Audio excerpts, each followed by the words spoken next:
At InDigital, we know the public safety professionals hold themselves to a high standard. In fact, standard doesn't do it justice. In over 25 years working alongside you, carrying millions of calls over our IP networks, your dedication has inspired us. That's why our ESI net goes beyond industry standards, not only i3 compliant, but designed to adapt to future development for a network you can count on when it matters most. Learn more at indigital.net. It is a new day for 911 professionals. They have gone from the most important person you will never see to the most vital piece of public safety. Truth be told, they always have been. The curtain has been pulled back, and they are sharing their stories. Welcome to Imagine Listening. Your worst day is our everyday, by Ricardo Martinez II, and narrated by myself, Ricardo Martinez II, and distributed by Beacon Audio Books. Copyright 2023. That's right, everyone. Finally, I can let everyone know the rumors are true. Imagine Listening, Your Worst Day is Our Everyday is now available as an audiobook on Audible, and it's a long time coming. Very excited. Not a lot of authors get the opportunity to voice their own book, but I had the honor and privilege to do so. So thank you to Beacon Audio Books, as well as my publisher, Titled Town Publishing, for everything, but especially all of you for making the I Am 911 movement, as well as Imagine Listening, what it is today. I appreciate you all more than you know. So go ahead, head out, stream it, download it, however you consume your audiobooks. Imagine Listening is now available. If Within the Trenches has ever taught you something, open your eyes to what it is like to be a 911 dispatcher, or has inspired you to become one, then help support us and join our Patreon. Get exclusive bonus content, one-of-a-kind swag, discounts on merchandise, ad-free early access to new episodes, and much more. To join, please visit patreon.com/WTT podcast. And if you're an industry partner, we have something for you as well. And now, for the show. This is Jordan, and you're listening to the Code 7 Podcast Network.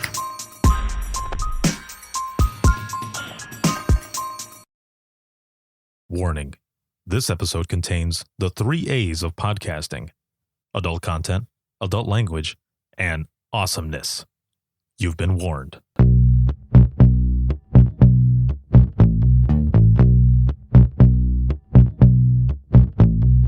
Welcome to Within the Trenches, true stories from the 911 dispatchers who live them.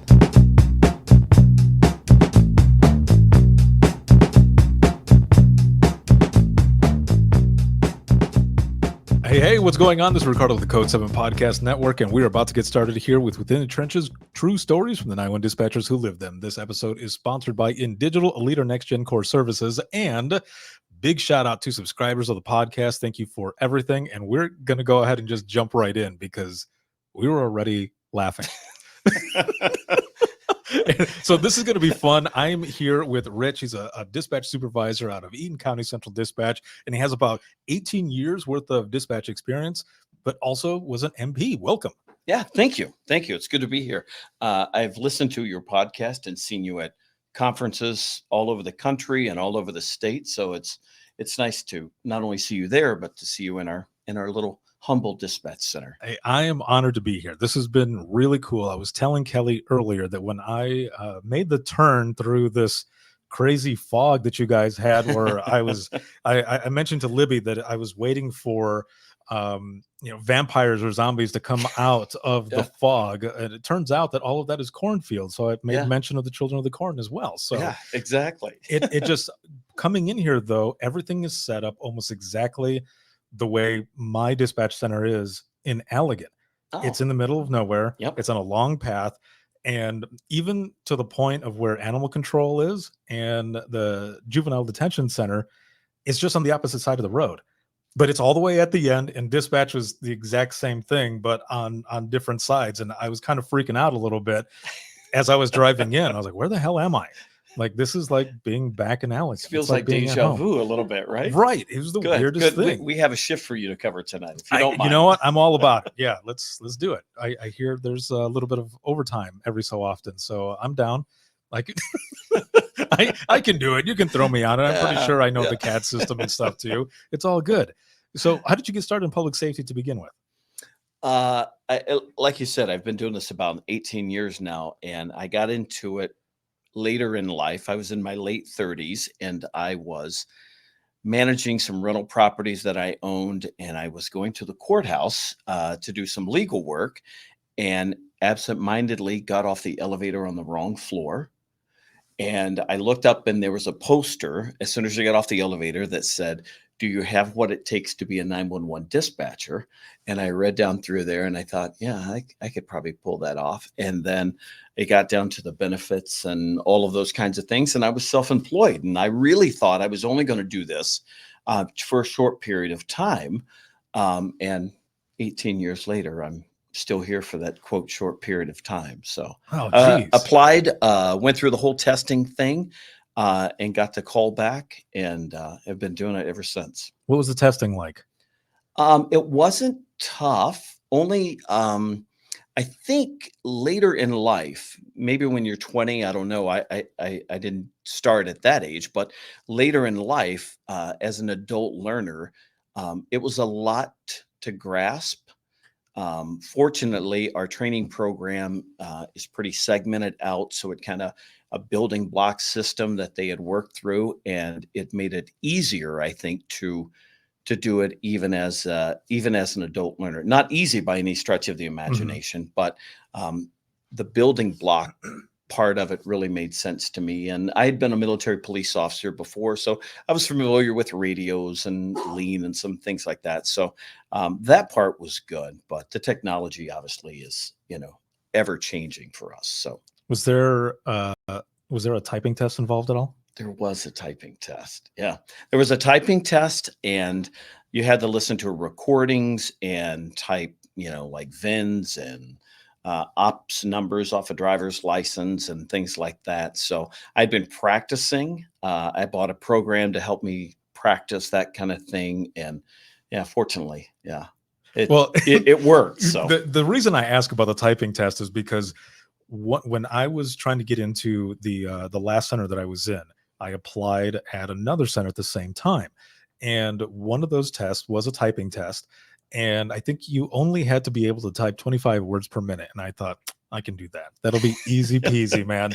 That's hunt and peck, right? Right. Well, so you got me there with the hunt and peck. But because I had this confidence, I was like, I'm just going to type it and I'll be fine. Here's the thing. I did pass the test. However, you could only get 3 mistakes. And so I'm typing, thinking I'm cool. I get the first mistake. I'm like, okay, no, you're fine. Just keep going. And then I went to hit backspace on something, and the backspace is counted as a mistake. It's counted as a mistake, yeah. Yes. So now I'm freaking out and I'm sweating, and I went to the hunt and peck. So I'm going. Yep. And I got through the whole thing, and they're like, you passed. You only had 2 wrong. Was everything all right? I was like, I was overconfident. That's all. That's all. I way overestimated my abilities in this one. Yeah. Well, and that's why I was asking about the typing test to see if it was similar at all, because with that one, I mean, they said you only get 3 mistakes. And I thought, well, that should be easy enough. And I could do almost lost it there. Yeah, it's tricky. And I think being late 30s when I did it, I think it has been pretty eye-opening to see young people come through. Mm-hmm. And it felt like for a long time we had a really good people typed. I had a typing class a million years ago in school, and I don't think people have that as much anymore in high school. So I think it's a different skill set. And we've kind of had to adjust a little bit here and there to try to, kind of tailor it a little bit. Yeah. When I was in school, we had keyboarding. And even though it was keyboarding, we still had the big ass typewriter, and we had to learn the margins and everything. I was like, I thought this was keyboarding. We're like, you'll get to that part, but you need to learn the basics, like the foundation, like where all of this started first. And I'm glad that I had the opportunity to do that, because it helped me out later on in life. Sure. Mhm. Yeah. It's a Especially good skill set. It really Right. is. especially when you think about different CAD systems. And we had the AS400, which was a black screen with just green, DOS looking. DOS. Yeah. Yep, that's all it really Yep. was. But the crazy thing about that though was that you really need to memorize everything to be like super fast, and also if you didn't have the right incident type, or if you didn't have the right township code or ORI or whatever, the complaint wouldn't go in. And you've got the other person on the other side on radio saying, put it in already, Get it in put already. it in. Come on, hurry up. What are you doing over there? This is not that hard. Right. So then when we upgraded later on, it helped to have that experience as well. Yeah. Yeah. It's crazy. Yeah. So you end up going through that. You get the testing, you go through the interview and such, and you start going into training. So what was the training like for you then? We have it divided up into different skill sets, different disciplines. So as you progress, you'll go from lean and call taking to like police dispatching, and then you go into fire and EMS, and then at the end we have what we call a shadow phase, where your trainer kind of turns you loose, but you're graded on how well you do, and that's the final phase. So by that point in your training, you're pretty confident, and you've spent months trying to gather these skills. But after you've wanted so long, because everything, you're tethered to a trainer Right. for a Yeah. long The point. umbilical cord. Yes. Yeah, and you're so excited about getting on your own, and then they say, okay, you're in shadow, so I'm not going to correct you or help you. You can ask the room, but so the thing that you think you've wanted all this time, to be detached and be autonomous a little bit, when they say that, you think, I don't think I'm ready. Are you sure? Are we sure on this? But obviously Yes. you are. So yeah, it was good. It was really good. People are patient, Mhm. and I did well, but it's fun to watch people now get through the process, and you can kind of see them grow and develop and gain those skills. So Was there anything when you first started that I don't know, that maybe surprised you a little bit, because you had all of this other experience coming in. Now you're coming into this profession. When you walk in the door, like right there in the beginning, I mean, were mhm. you overwhelmed at all? Did you have those moments where you thought, I don't know if I am Listen, going to be able to do this? I'll tell you, here's what I thought, right? I'd never been in a dispatch center. Mhm. I walked in, they say, hey, you should come in and do a sit along and kind of get a look around. I walked in the first day, and I expected a sea of people, almost like NASA, in like chrome jumpsuits. I don't know why I thought they'd all be wearing chrome jumpsuits, right? Maybe it's a thing. I don't know. But I walked in and I said, where are the rest of them? And this person who'd been here, 20 years, he said to me, this is it. There's no more. We're all there is left. And I was like, holy Like crap. it's the apocalypse. Or I know. something. I was like, oh my God. And then he kind of laughed and said, no, this is it. This is it. You'll see. It's enough most days. But yeah, I thought somehow I had in my mind it was more NASA-ish. So I'm still pushing for chrome jumpsuits, but I don't think it's going to happen. Oh man, I can just imagine your that first person. It reminds me of my first trainer when I first started out in Central Florida. His name was Harry, very seasoned dispatcher, I'll say. Sure. Maybe slightly crusty, but he was awesome, man. And he showed me, the ropes. He showed me everything.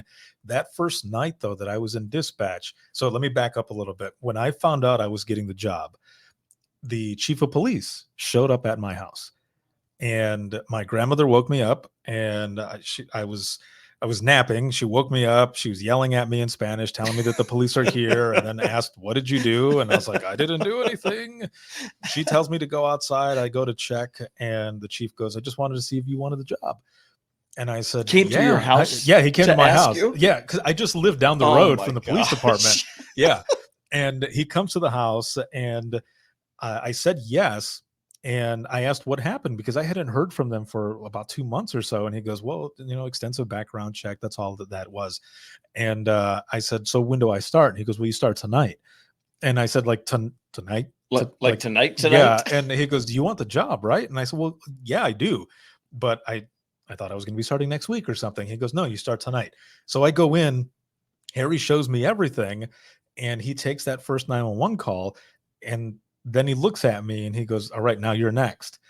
And that's exactly what I was doing, the same thing. I was kind of chuckling, and Happy then Thursday. right, but then he is just staring at me like my dad would stare at me if I did something wrong, and he's about to scold me or whatever. And I said, Are you for real?" And he goes, "Yeah." He goes, "This is how you learn, is by on the job." He goes, "In order to do this job, you have to have thick skin, you have to have common sense, and you have to be human." He goes, "This is how you're going to learn." So I'm sweating the whole time, Oh, freaking out, waiting for that first yeah. call. And then it comes in. And thank the Lord it was a butt dial. That's Oh my gosh. that's all Never it so was. happy, right? The Oh, I was scourge of super, 911. super happy. Yeah. But the following week I did have a 40-hour beginners like training course that I did. But it was definitely, eye-opening and such. So, going back to you here, now you've gone through your training and everything, right? You've gone through your phases and you're starting to take these calls. Is it nerve-wracking? Is there what thoughts are going through your mind while you're taking these calls? It is. I think for all of us who do this job, I think there's always a desire to really do a good job, that we understand the importance of what we do and the magnitude of what it is that we do. And I think oftentimes it's easy to get, when you're brand new especially, but it's easy to get in your head about how important this job is, and that you really just, you don't want to screw it up. This Mhm. is important stuff. Um, but fortunately, we had lots of good training, and um, people on our shift who were always very accommodating, very understanding. So if you took a call that maybe you didn't do great on, there was always somebody who would say, "Hey, nice job on this and this, but next time you might want to think about this." And you think, "Oh, okay." And you make a middle note. And so now that I've been doing it for a long time and I see new people come in, I try to keep that in mind, that this is all brand new. Most of this is so foreign to people coming in off the street to do this job, that what seems common sense for us took 18 or 20 years of experience to get. Common sense may not be as common to everybody as what I think it is. So those gentle reminders, "Hey, nice job on this, but try to keep in mind this, and what were you picturing when you asked this question?" That kind of thing. So I think having good people kind of lead you and coach you in those ways to ask questions and things to follow up on really set a good foundation for not just doing the job, but doing it and being kind in the process. So Was there anything in the beginning? Because you mentioned earlier that you saw that, you literally saw the sign. You I saw you a saw sign. this poster. I saw a You, sign. yeah, Yes. you had this It moment where was you were rather, angelic. Oh, there's no light, but I knew it was there. So, yeah, you had this moment. You felt as though you were, maybe going to do it for a couple of years or whatever, sure. see how it goes. But obviously, it got into your blood. I mean, it's 18 years and everything. Was there, a moment? Was there a call? Was there anything that just really made you think that you were home? Like this was where you were going to be?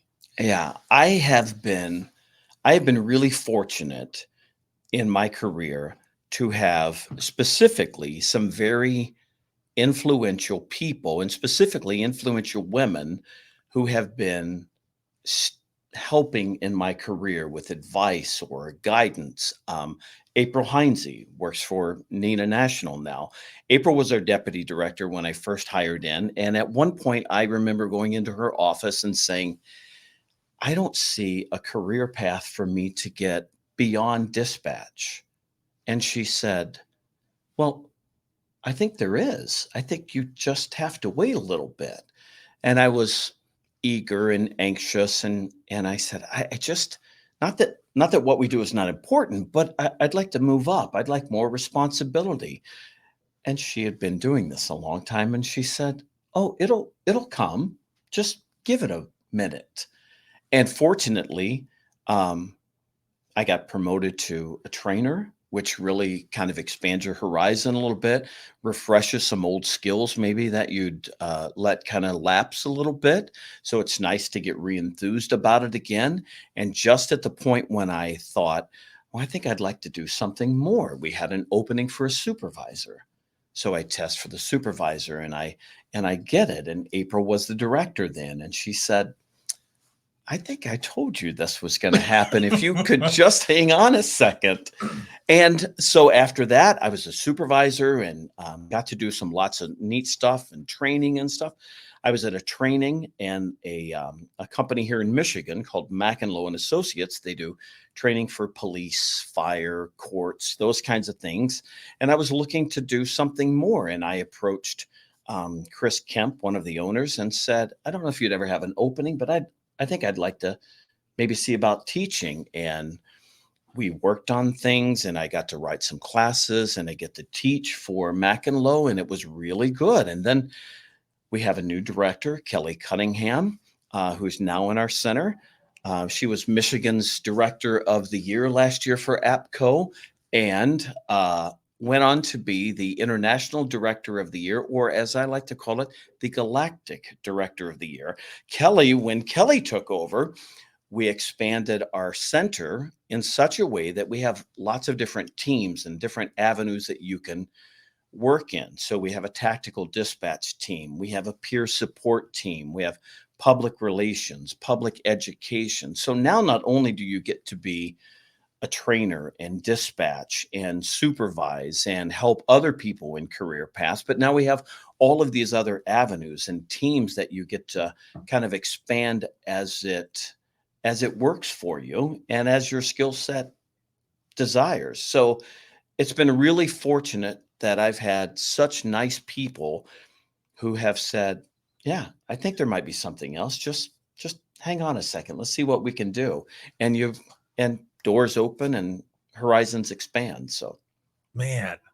So just the way you were explaining April saying it, April, if you're watching, yes. Hello. Yes. You said it exactly the way I picture her saying that. 100%. Her office was right over there. And I remember walking in and I don't know if you're like me, but I had these conversations in my head about how things are going to go. And I walk in and I say, I just don't see a path forward. And I think this is just it, blah, blah, blah. And she just gives me that look kind of like, oh, look at you. Oh, That is, yep. What she wanted to say was, that's our April. You're okay. Yeah. You're okay, little buddy. You're going to be fine. And I'm forever grateful because I was like, well, there's nothing left here. I'm going to have to go change oil for some, I don't know. Got to have to, something. So she was like, oh, just wait a second. Let's just see. Really quick, I've known April for years, since even when I was dispatching. We've known each other, and she calls me her little brother. I call her my sister and stuff. And when she left here, I don't know if I should say this because I'm here in the center where she was at, but I'm actually the one who plucked her out of here. When she left, and she went to go work for In Digital. We have a list, and I think Ricardo just made the list. Well, look at that. Yeah. I'd been talking to her. I was working with In Digital and stuff, and I had said, I said, I don't know where April is going, but I've been kind of talking to her, and it just kind of went from there. But it wasn't an easy thing. Like, I had been talking to her for a few years, actually, before she finally decided I'm ready. Because in the beginning, it was, I would love that, I'm really flattered, but I'm not ready. There's a lot of stuff that I need to do here before I leave. And I think what's awesome about this as well is that when she finally did, and from what I hear, just being in here, everything that you guys do, she has left a legacy that all of you are continuing to take on and leaving an even bigger legacy going on. And it just continues and continues. And it's no wonder just everyone that I've talked to just loves working here. Oh my God. Yeah. Like, this is awesome. You guys have a great team. We do. And, back to the training thing where where we worked building a good foundation for people, and then you build on top of that. Mhm. April was my first deputy director here and then became a director. And it feels like that's just a continuation of, okay, the training program has got a good foundation. We've got good people in place, good structure there. Okay, now let's build that out even further for our center. And fortunately, we've had good people along the way who have done that. Kelly, our current director, Galactic Director of the Year. I don't know if I mentioned that, but Kelly has expanded on that even further. So what we have now is not just a foundation for new people coming in. Our onboarding process is so much better than it ever was before. We ask you, bring your family in. We want them to see where you work. It's a family-friendly environment. We help you get on board. We're very conscious of this is different for you, and we want to make sure that we get you started on the right path, and we're going to do everything we can to help you. We give you shirts and cups and welcomes and, all the things that we would want when we started all of those years ago. Now we have a foundation to where we have the resources and the skill sets to be able to keep people at least engaged to see if this is a career for them or not. So before I ask you my next question, I have to ask a question to Kelly, who's actually sitting right over here. How many openings do you have? Just one. Just one. Because I kind of feel like everything that is being said now, I mean, this is you could be recruiting from this as well. Yeah. So there you go. Yeah. And I'd like to add, we added 2 additional spots. So that is from our additional spots that were approved by our Board of Commission. Man. Yeah. Just an excellent. So if you've all-around considered place. a career in 911, go to the website, fill out the application, and join our team. I'm kidding. He was on radio as well. So, right. So, you were on yeah. radio for a while? Yeah. Yeah. I worked in radio and so. PSAs. Yeah. So out of the 18 years and everything, I do want to touch on, some of the calls, maybe if you remember any of those calls. But first, in the 18 years, how has the technology changed from the beginning to now? Wow. It has really exponentially, because I thought I was under the misconception that once I got in the door, that's it. I'm good. It just continues to evolve. There's new products. There's new ways to track people's location. There's more updated information. It is ever evolving and ever changing. And in one regard, that feels for somebody who's now pretty senior in the building, that feels like, oh my gosh, I don't want to learn another program, but it keeps you sharp. It keeps you enthused and engaged that this is a job that you don't get the opportunity to rest on your laurels. I learned a system and that's how it's going to be until I'm done. It's ever evolving and ever changing. And I think that helps keep you sharp, not just for here, but in lots of different areas of your life. I feel like it's for refreshing in a way as well. And also it's about time, Right. because I remember towards the end of my dispatch career, we didn't have anything where you could, locate folks easy enough the way, it is now.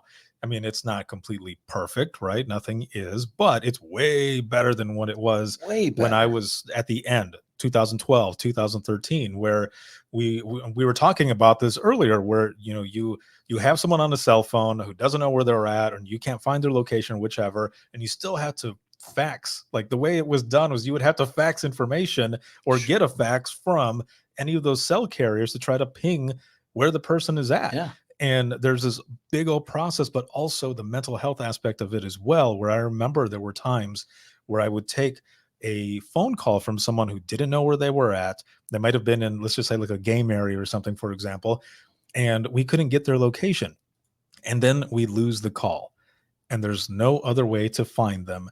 So then now at the end of the shift, because there's nothing else, we've exhausted all resources. I'm driving home in silence because I'm wondering, I hope that person ended up being okay. Yeah. I hope we got enough.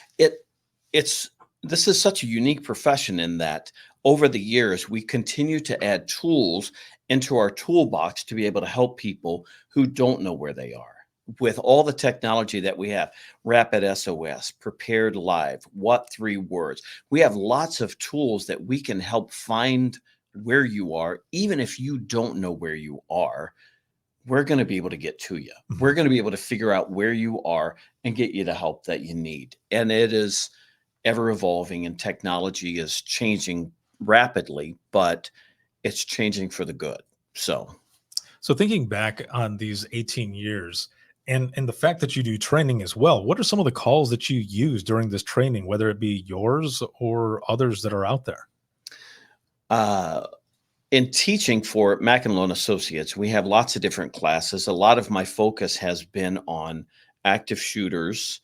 So for about the past decade, I've researched and written classes on active shooter events.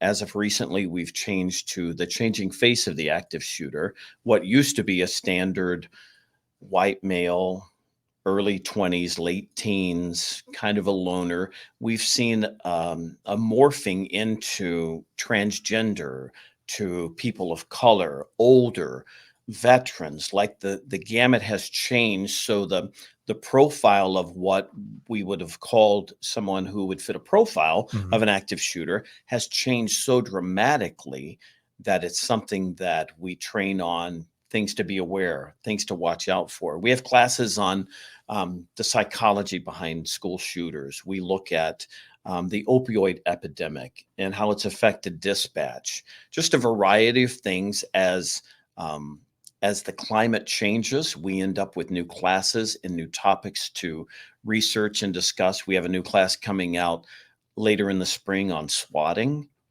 what a big impact that's having on a lot of dispatch centers and a lot of police departments. So it's an ever evolving, as people learn more about how we do what we do, it just continues to expand. So How do you pull in your own life experience or any of those that you've dealt with? Like for me, whenever I've gone to a training or to listen to someone speak, the thing that gets me the most is when someone shares a piece of themselves, because I kind of see myself in those speakers. It might not be the same situation, but those emotions, yeah. the story, those little pieces that really pull at the heartstring, it's because they're sharing a part of themselves. So for you, with everything that you do, how do you share part of yourself with that? I think I have a unique perspective as somebody who was a military police officer, worked the road. I lived in Europe for a long time. I was an accident investigator on the Autobahn, worked the road, those kinds of things. So I see these calls from both sides of the radio, which I think gives me a different perspective on what the road wants versus what we can provide from our location inside dispatch. And you have to find some marriage to get those two to meet up. And I think once you learn that balance, it really helps you deliver a better product, for lack Mhm. of a better word, when we're dispatching or when we're call taking. I think we've had lots of experiences here. We've taken lots of calls from the whole gamut of things. Um, and I think those little bits and pieces that you get from your own experience and then talking with people who have done this job for years, I think you glean those stories just like what you do in your podcast. Mhm. You glean information and experiences from other people, and you incorporate that into something that you can maybe regurgitate back to people in a concise manner that gives insight into really what it is we do. So as you reflect a little bit on as we've been talking, about your experience over all these years, how do you feel that the profession has kind of changed you?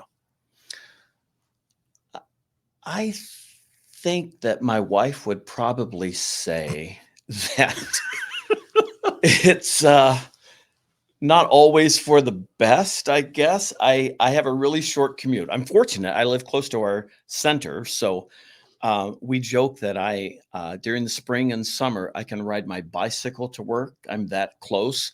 If I drive, I get to pick one song. Um, that's how quick it's 4.5 minutes for me to drive here. So I think I miss a little bit of the decompression time from leaving work to arriving home because I'm home before the car warms up. Mhm. So I think I've really taken to heart when she says to me, "Oh, you have a day off today. Let's go grocery shopping together." We don't get to do that very often, and I'm comfortable enough with her and myself to say, "I appreciate that, but I think I'd just rather stay here if you don't mind." And to her credit, she'll say, "Okay," and hop in the car and go. Now, I think maybe she asked me partly because she wanted me to go and partly because she was praying that I would just say, "No, thanks, you go by yourself." So either way, it works out for both of us. But I think it has I think it gives you a different perspective on stuff. I think it's fairly easy to be pretty jaded by the profession because we hear literally the worst of the worst day after day after day. But I think it also gives you an opportunity to reshape your thinking and how you look at people with different problems and different situations. So there's a quote from Abraham Lincoln that says, "When I do good, I feel good. And when I do bad, I feel bad. And that's my religion." And I think you can take either side of that and really make it your own. If you want to look for the negative in every caller or every responder that you talk to on the radio, I think it's very easy to get jaded by it. But I think when you consciously decide that I'm going to choose the best that I can be today and assume the best in people, I think it frees you up to be a better person than probably what you would have been otherwise. So, Damn. I don't think that I've ever had anyone on here quote Lincoln before. That really, was that's a first. well done. Ding, ding. All right. Put that down. So before we go into the wrap up of this episode, I do need to ask just a couple more questions. Um, uh, Tell me, what is Flat Kelly? Oh, Flat Kelly it's legendary, really. I don't know if I told you, Kelly is the intergalactic director of the year, right? That's the whole known universe to you and I. So when Kelly went to receive this very deserving award, they had these big, giant poster, for lack of a better word, of her, giant.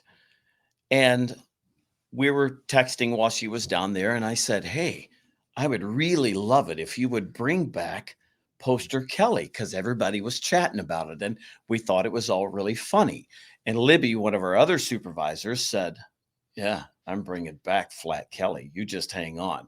And it's here in the building, and it's gigantic. It's huge, right? Oh, Oh my Lord. here it look is. At that. A Okay. little closer. We're gonna have to. Kelly? Can you take a picture or even video of this, because Yeah. the internet, That's something happened to the internet, so the camera's not even going right now, but we're recording the audio at least. yeah. That's Look it at right this. there. So for those who are watching and listening right now, I will This- make sure to splice this Yes. in. This is Flat Kelly. So the international intergalactic director of the year. So That is yeah. amazing. Is that beautiful? That is amazing. Oh, how big that thing is. And every time we bring it out, she's like, "Guys, put that away, please. Can we not with this thing?" That is one of the So- coolest things ever. Thank It's you. so good. Well, man, it has been awesome to have you on and hear your story and your process, but also, your mindset really on all of this and what all of you are doing here. But to have, a lot of you with the same mindset of how you do your training, how you want to leave, some sort of legacy or whatever, Yep. especially for those who are coming in, it is just very awesome and powerful to hear that.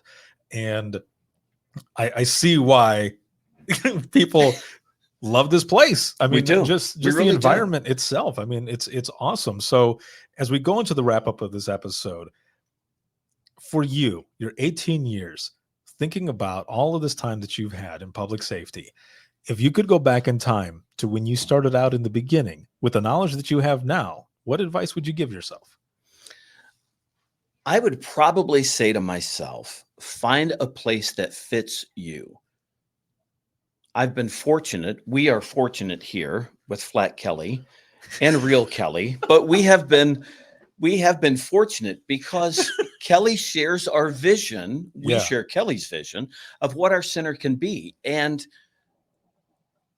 I think when you have someone who casts a big enough vision and says, I think that this center can be different, not better, not worse, but we're going to take a different approach to how we treat each other, how we treat our responders, the people that call, the courts that we work with, our jail, youth facility, our animal control, how we respond to the public. When we have a vision that says, this is the expectation that I want all of us to capture, not just for their sake, for people on the outside of this building, but for your own sake. At the end of your career, you don't want to look back over 25 years or 20 or whatever you spend in this. You don't want to look back and think, I just really was miserable that whole time. And I think when you have an expectation set by your leadership that says, we're better than this and you're better than this, and I want to give you all of the tools to get you from where you are today to where you think you want to end up, and I'm going to help you get there. You and I are going to get you there. And I don't know how they do it. Francis DeVetter, our deputy director, and Kelly work hand in hand, but there is such a good atmosphere here that people really have taken ownership of not just their part of this center, but as the center as a whole. So if you're on public relations team, it's a really important job. We want you to be able to articulate what it is we do and why we do what we do. If you're part of our tactical dispatch team or you're part of our peer support, whatever role you play in our building, that's a big deal. And we really look at each other as family. Not that we don't have disagreements or difference of opinions, but when we're all moving forward with the same vision and the same goal in mind, I think it's easier for us to help each other along. Like, hey, you might be struggling in this. Let me see if I can help you. Yeah. Because I've been helped in this area. I felt the way you feel. We've said it a million times. We all are trying to get to the end of this healthy and happy, and we do a good job and we make a nice living. But really at the end of the day, if we don't have a direction that we're going to, we're probably never going to get there. So fortunate for us, we have leaders who are very vision focused, and it makes following much easier. So, damn, perfect. Yeah. How's your mom, by the way? How's your mom? She's good. Is she good? Can we say hi to her? Yeah, we can say hi. Yeah. Hi, Mom. How Hello, you doing? Mom. Hey. She'll be commenting later. Excellent. Good. Well, again, thank you so much for being on. This has been awesome. It's been awesome being here and all. And for those who are listening, because something happened with the internet, so it cut off the video part of it, but the audio is still going. So that all works out. So for those who are watching a black screen, but also listening right now, if you have any comments, questions, or you ever want to be a guest on the show, you can email us, and that's going to be wttpodcast@gmail.com. Once again, that is wttpodcast@gmail.com. And this broadcast has been sponsored by InDigital, a leader next gen core services. Big shout out to all of the subscribers. Thank you so very much. Also, for everything, you can simply go to links.co/WTT podcast, and that's links with 2 i's.co/WTT podcast. You can find everything there. Email, social media, the latest episode, where to buy Imagine Listening, where to pre-order book number 2, but also get it on Audible, the first book. I had the honor and privilege of being able to voice the book, so that was excellent. Make sure to check that one out as well. And then you can also go there to become a subscriber or to get any dispatch merchandise or podcast merchandise. You can see this on Facebook, YouTube, as well as X and LinkedIn Live, and you can listen 24/7 on Apple Podcasts, iHeartRadio, Spotify, your favorite podcasting app, and withinthetrenches.net. Have a good one, everyone, and we will see you in the next one. You just listened to a Code 7 Network podcast. If you have any questions or would like to be a guest on the show, send an email to wttpodcast@gmail.com.